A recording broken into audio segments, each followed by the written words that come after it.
Nicolás Bullosa para Fair Companies. Estamos al lado de un símbolo, una roca de granito de 1000 metros, se conoce como el Capitán. Está situada en el Valle de Yosemite, es un parque nacional, es el tercer parque nacional creado en Estados Unidos a finales, en la segunda mitad del siglo XIX. El Capitán es tan especial porque es una roca de granito de una sola pieza que hace un ángulo de 90 grados con el suelo, y eso permitió que durante la última glaciación digamos, la montaña no sufría la erosión del hielo, y por tanto pues, se mantuvo tal y como la conocemos hoy. La primera vez que fue escalada fue en 1958, es una fecha bastante reciente, y los escaladores, sobre todo californianos, también del resto de Estados Unidos e incluso europeos, que vinieron a escalar esta roca,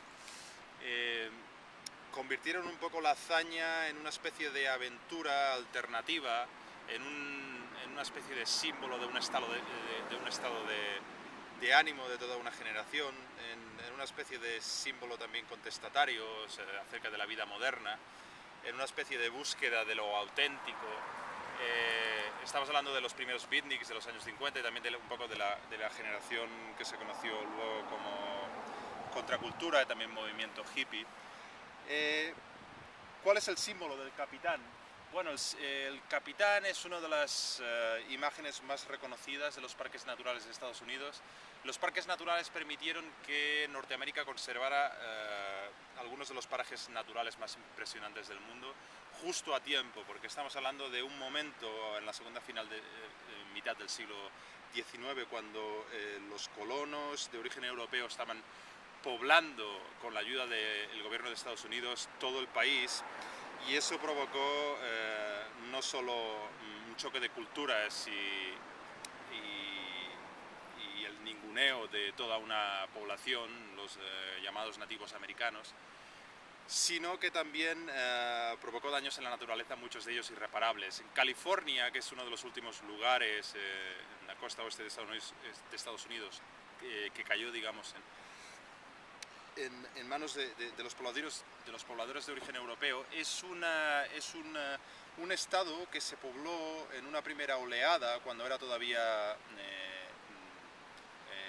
primero español y luego mexicano, pertenecía al Estado mexicano. Es uno de los lugares que se pobló primero por buscavidas, al fin y al cabo, buscadores de oro, colonos de origen europeo que básicamente no tenían ningún reparo en servirse de la naturaleza para sus propósitos. Por ejemplo, utilizaban arsénico y otras sustancias químicas para extraer oro de los ríos, eso por lo tanto contaminaba. Los bosques boreales, de origen boreal, de secuoyas gigantes, que son los árboles más grandes del mundo, y los seres vivos también con mayor masa y más grandes y más altos del mundo, también fueron literalmente borrados de la mayoría de los valles. Pero el Valle de Yosemite, gracias a personalidades como el naturalista John Muir y a su tesón y a las ganas que tenía de convencer a las personas más importantes de Estados Unidos, sobrevivió. Gracias a la creación de las primeras organizaciones no gubernamentales ecologistas como el Sierra Club, gracias a la presión que muchas personas ejercieron sobre el gobierno de Washington, y gracias sobre todo a la voluntad privada de la gente, la voluntad de intentar conservar los últimos parajes naturales que había en Norteamérica. Es una imagen de lo que estaba ocurriendo en el mundo desde ese momento.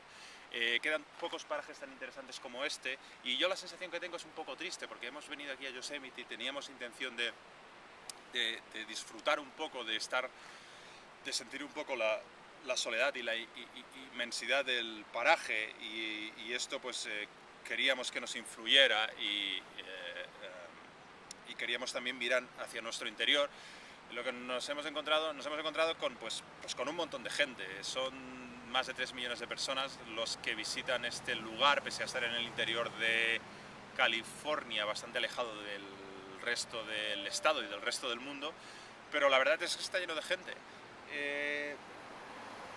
Yo me quedo un poco con la imagen de la roca del Capitán siendo escalada a finales de los 50, por Yvon Chouinard, por el creador de Patagonia, de una empresa californiana, y la voluntad de su generación de intentar conservar estos parajes naturales también en la segunda final del siglo XX y en la primera mitad del siglo XXI, para la gente que viene, para que todos podamos disfrutar de ellos.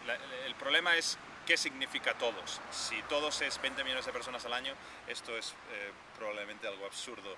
Tenemos también a lo mejor que redefinir nuestra idea de turismo, nuestra idea de recogimiento, nuestra idea de disfrute de la naturaleza. Al final lo estamos consiguiendo, parecía que nunca iba a llegar, pero al final va a ser prácticamente imposible ir a algún lugar donde no exista la enorme y torpe huella humana, y al final quizá no haya retorno, pero de momento tenemos todavía espacio para disfrutar de parajes como este. Y bueno, yo voy a seguir con el día, a pesar que hace mucho calor, está muy bien. Gracias.